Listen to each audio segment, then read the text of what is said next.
identity of the votes, as has been said. So let me try step by step to explain the problem. First, there's the need to confirm identity. Computer expert Dr. Kevin Curran reported to Web-Roots Democracy for its recent report on secure voting on the difficulty with ensuring a system that's secure enough to ensure voter verification. Professor Robert Krymer says in his contribution to the Web-Roots report that ensuring the system is sufficiently secure is really tough. He was particularly concerned about the practicality of testing a system that incorporates individual voter verification. Secondly, there's the need for confidentiality. And this is an active field of research. So the Electoral Reform Service acknowledged the challenges of secrecy of the vote, which is critical if we are to ensure a truly secret ballot. And it's really important that no one, neither the union nor the employer, can see how a member has voted. You may argue that electronic voting is as secure as postal voting, but I'm not convinced. It's potentially easier to gain access to huge quantities of electronic votes, which it would be physically impossible or certainly much harder to do with postal votes. MeVoice, an organisation that develops secure transaction applications, has stated that whilst it's possible to decouple the identity of the voter with a vote cast, this represents one of the biggest challenges to e-voting providers. Then, third, there is the issue of security. Dr. Curran also exposes the significant risk that exists of cyber attack, explaining that approaches which had worked just a few years ago are now useless, and that we can expect many more attacks. The Electoral Reform Service report, whilst recognising that it is right and proper to give consideration to the use of e-balloting, recognises a number of difficulties.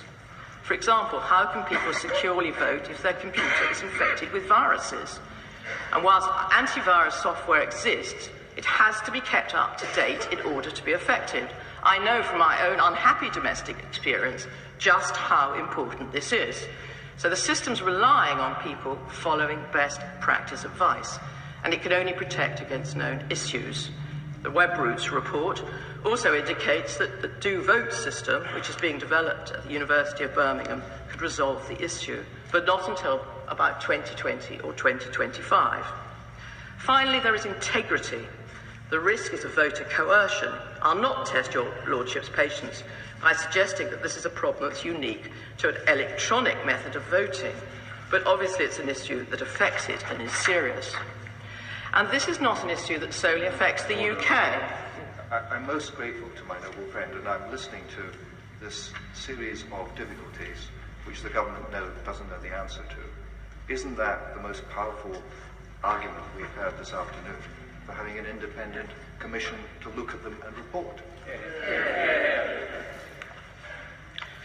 My Lords, I've explained that we already have the power. I think we also have the will to move in this direction, but for the reasons I've stated, I don't think that we should agree to the review that is set out in this amendment. And as I was saying, if I may, other countries have struggled to implement online voting successfully and sustainably.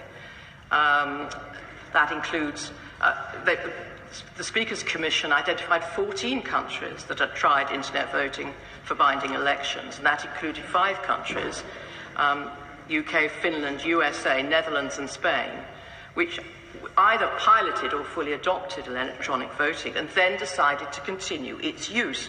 There is a problem here. The only country that has succeeded with a sustainable system is Estonia, and that's because its ID card system makes it unique.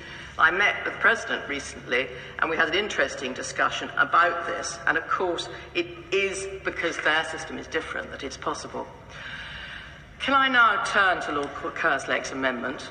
Of course, the concept of review is not a new idea, and a lot has already been done, as I've said, to review the case for electronic balloting. I've spoken of the Speaker's Commission on Digital Democracy, which published a report on the 26th of January last year. Obviously, the Electoral Reform Services looked at the case for e-voting for trade unions in the UK and published its findings. I published them online, indeed. Web-Roots Democracy published a report on the 26th of January on secure voting with contributions from global experts and academics in the electronic field. So we're not actually short of reviews. Against that background, and despite the excellent points made by noble lords, I cannot agree with the amendment. This is because it irrevocably commits the Secretary of State to press ahead with a strategy for the rollout of electronic balloting, irrespective of any problems that the review finds. And I've tried to explain that the review, another review, could find problems with this. It's not absolutely dead easy. As I've said, we have the power to permit e-balloting, and we will use it when we are convinced that all of the concerns are addressed. This is why the current legislation is framed, and for good reason. Now, I am conscious that this all sounds rather negative.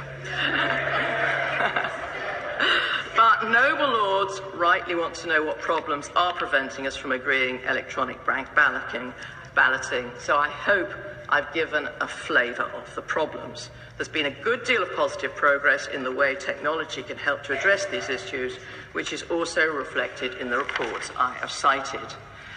I hope I've been clear. I have listened to the case for this amendment and the case made at the other stages of this bill's passage, but for the reasons I've given, the government does not support this amendment today, and I encourage the noble lord to withdraw it.